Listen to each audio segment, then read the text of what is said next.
எடப்பாடி பழனிசாமி அவர்கள் முதலமைச்சராக இருந்த நேரத்திலே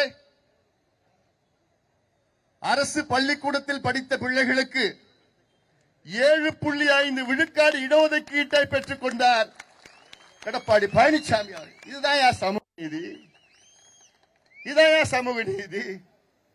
இந்த 5 ஆண்டு காலத்தில் என்னத்தையா எந்த ஆணியையா புடுங்கினீங்க? என்னையா நீங்க செஞ்சீங்க திமுக அரசுல? சமூக நீதி என்னையே உனக்கு தெரியுமாயா? சமூக நீதி கலைஞரோட முடிஞ்சு போச்சு. ஸ்டாலின் அவர்களுக்கும் சமூக நீதிக்கும் தெரியல.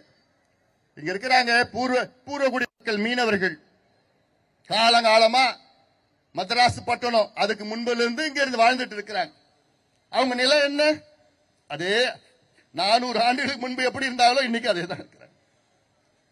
அவங்களுக்கு எதிரான ஒரு திட்டம் மாமல்லன் திட்டம். யார் கேட்ட அந்த திட்டத்தை? இயற்கை அப்படியே இருக்கணும். இயற்கையை மாற்றுவது நீங்க யாரு? இயற்கையை மாற்ற முடியும்? உங்களுக்கு யாரு அதிகாரம் கொடுத்தா? அந்த மாமல்லன் திட்டம் அதை நாங்கள் எதிர்க்கின்றோம். இந்த திட்டம் வராது. அத்துணை மீனவர் சமுதாயத்தை சார்ந்தவர்களே, உங்களுக்கு நான் இருக்கின்றேன். அன்புமணி ராமதாஸ், எடப்பாடி பழனிசாமி அவர்கள், நாங்கள் இருக்கின்றோம். அது மட்டுமல்ல, மீனவர் சமுதாயத்திற்கு நான் ஒரு வாக்குறுதி கொடுக்கின்றேன்.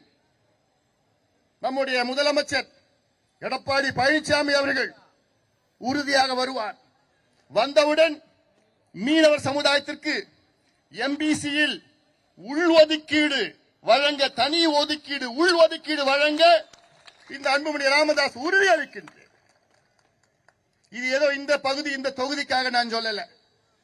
இன்னொன்னு, இது நான் தேர்தலுக்காக ஓட்டுக்காக நான் சொல்லல, உணர்வுபூர்வமாக நான் சொல்கின்றேன்.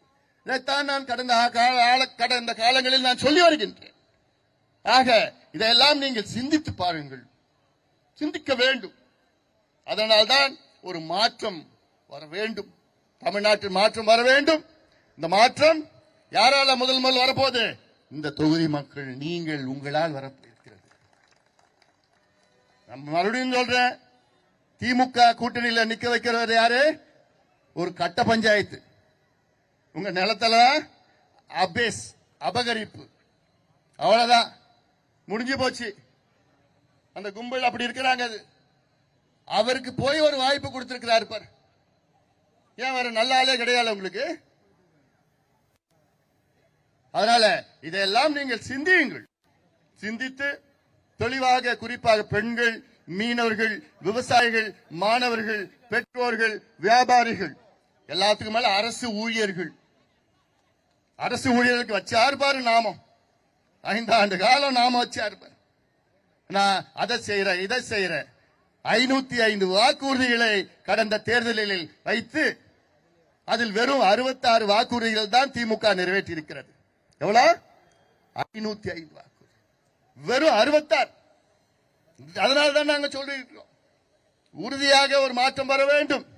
மத்தியிலும் மாநிலத்திலும் ஒரே கூட்டணி. மத்தியிலே நம்முடைய பாரத பிரதமர் இந்தியாவை 2047 ஒரு முன்னேறிய நாடாக அழைத்து செல்ல நம்முடைய பாரத பிரதமர் நரேந்திர மோடி அவர்கள் ஆசை பெற்ற வேட்பாளர் பாலு அவர்கள். நினைச்சு பாருங்க, மத்தியிலும் மாநிலத்திலும் நம்ம கூட்டணி ஆட்சினா அப்ப எவ்வளவு நன்மைகள் கிடைக்கும். மத்தியில நரேந்திர மோடி அவர்கள் தலைமையிலே ஆட்சி, தமிழ்நாட்டிலே எடப்பாடி பழனிசாமி தலைமையிலே அதிமுக ஆட்சி. அப்ப நமக்கு என்ன வரும்? எவ்வளவு நன்மைகள் கிடைக்கும்?